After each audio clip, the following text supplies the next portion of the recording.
अगर Indian television के उन सीरियल्स की बात करें जो सिर्फ ड्रामा के लिए नहीं बल्कि अपनी कहानी के लिए याद रखे जाते हैं, तो बालिका वधू का नाम उनमें ज़रूर आएगा।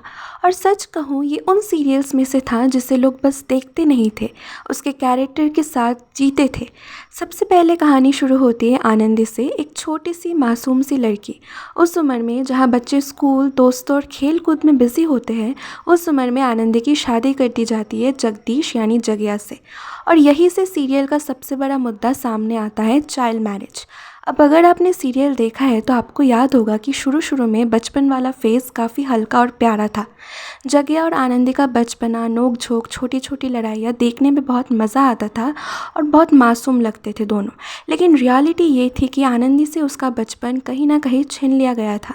मुझे लगता है इस सीरियल की सबसे स्ट्रॉन्ग बात ये थी कि उसने आनंदी की स्ट्रगल को बहुत अच्छे तरीके से दिखाया, क्योंकि जिस उम्र में खुद संभलना मुश्किल होता है, उस उम्र में वो दूसरों के एक्सपेक्टेशन संभाल रही थी। और यहीं पे इस सीरियल के एक बहुत इंपॉर्टेंट कैरेक्टर की बात करें तो वो है दादीसा।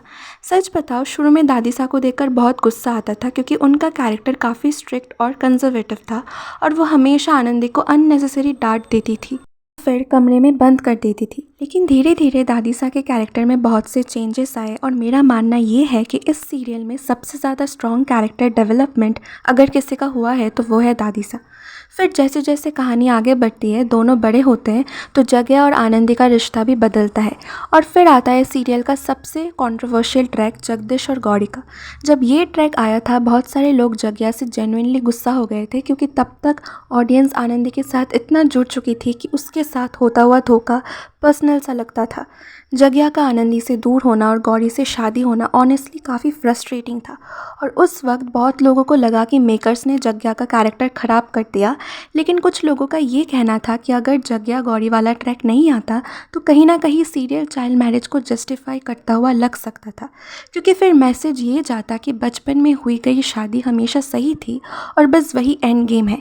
लेकिन जग्या और आनंदी के अलग होने से ये सामने आया कि बचपन में की गई शादी ज़रूरी नहीं कि बड़े होकर दोनों के लिए सही हो। और मेरे हिसाब से ये पॉइंट काफ़ी इम्पॉर्टेंट था। ट्रैक थोड़ा पेनफुल था आनंदी के लिए, बुरा लगता था, जग्या पर भी गुस्सा आता था, लेकिन कहानी के मैसेज के हिसाब से शायद ज़रूरी था। और ऑनेस्टली आनंदी का स्ट्रॉन्गेस्ट फेज़ मेरे हिसाब से वहीं से शुरू होता है, क्योंकि वो टूट तो जाती है लेकिन ख़त्म नहीं होती। वो खुद को फिर से संभालना सीखती है, अपनी पहचान बनाती है और ज़िंदगी में आगे बढ़ जाती है। और तभी एंट्री होती है उस टाइम में शिव की। और मुझे लगता है जितने लोग उस टाइम सीरियल देखते थे, सबका रिएक्शन लगभग सेम था, फाइनली आनंदी के लिए कोई अच्छा इंसान। क्योंकि शिव और आनंदी का रिश्ता बिल्कुल अलग था। शिव ने हमेशा आनंदी का साथ दिया है, उसे रिस्पेक्ट दिया है, उसे समझा है। After everything Anandi had been through, audience बस उसे खुश देखना चाहती थी।